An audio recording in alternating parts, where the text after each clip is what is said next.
आज चिकनचा रस्सा करणार आहे, तर चिकन आणलेलं आहे आणि त्याच्यानंतर स्वच्छ धुवून घेतलेला आहे। त्याच्यावर आता मी 1 लिंबाचा रस घेतलेला आहे, तो टाकून घेतला आहे। त्याच्यानंतर आपल्याला 1 टेबलस्पून हळद टाकायची आहे, थोडासा गरम मसाला मी टाकला आहे, आलं लसणाची पेस्ट टाकली आहे। आता आपण ह्याच्यात मीठ टाकून घेऊया, ते छान असं मिक्स करून घेऊया।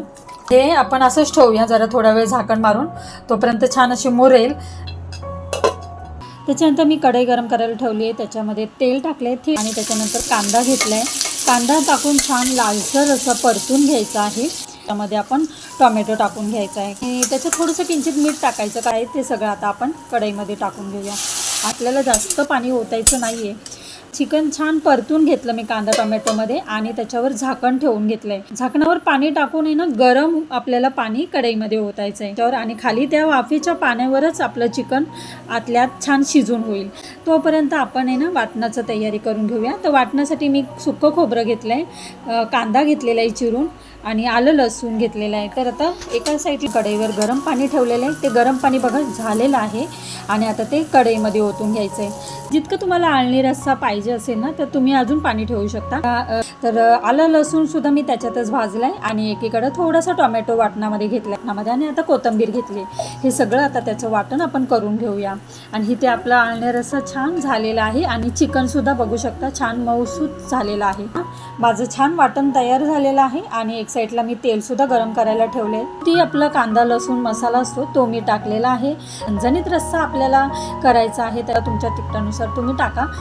त्याच्यानंतर आता आपण वाटण करून घेतलेलं आहे ते टाकलेलं आहे आणि असं 2-3 मिनटं परतून घ्यायचं आहे, बनायला छान तर्री येते। सगळं मी आळणीचा रस्सा आपण कढईमध्ये टाकून घेऊया। तर आता बारीक गॅस करून कढ आल्यावर झाकण ठेवून देऊया। छान आपलं कालवण झालेलं आहे बघू शकता आणि मी थोडेसे पीस त्याच्यामध्ये टाकलेले आहेत। तर आता आपल्याला एक साईडला सुक्कं चिकन करून घ्यायचं आहे। तर एका कढईमध्ये मी तेल गरम करायला ठेवलं आहे, तर तेलामध्ये कांदा टाकून घ्यायचा आहे, तो लालसर छान परतून घेऊया। कांदा लसूण मसाला त्याच्यात टाकायचा आहे, तो छान परतून घ्यायचा आहे। आपलं जे वाटण केलेलं आहे ते ठेवलेलं आहे ते टाकायचं आहे। आता ते दोन्ही छान असं 2-3 मिनटं पुन्हा परतून घेऊया। जे पीस आपण काढून घेतलेले ते आपण त्या कढईमध्ये टाकून घेऊया। चिकनच्या कालवणामध्ये ना चिकन मसाला असतो तो सुद्धा टाकू शकता, खूप छान अशी गावरान चव लागते। तर आता कढईमध्ये मी पीस टाकून छान परतून घेतलं आहे मसाल्यामध्ये आणि आपली जी ही कालवणाची तर्री असते ना, ती तर्री त्याच्यावर टाकून घ्यायची, म्हणजे आपल्या सुक्खं चिकनला खूप छान अशी तर्री येते। आणि झाकण मारून ठेवायचं 5 मिनटं। कोथिंबीर अशी छान वरती टाकून घेऊया आणि इथे पातळ झणझणीत असा आपला रस्सा तयार आहे, त्याच्यावर सुद्धा कोथिंबीर टाकून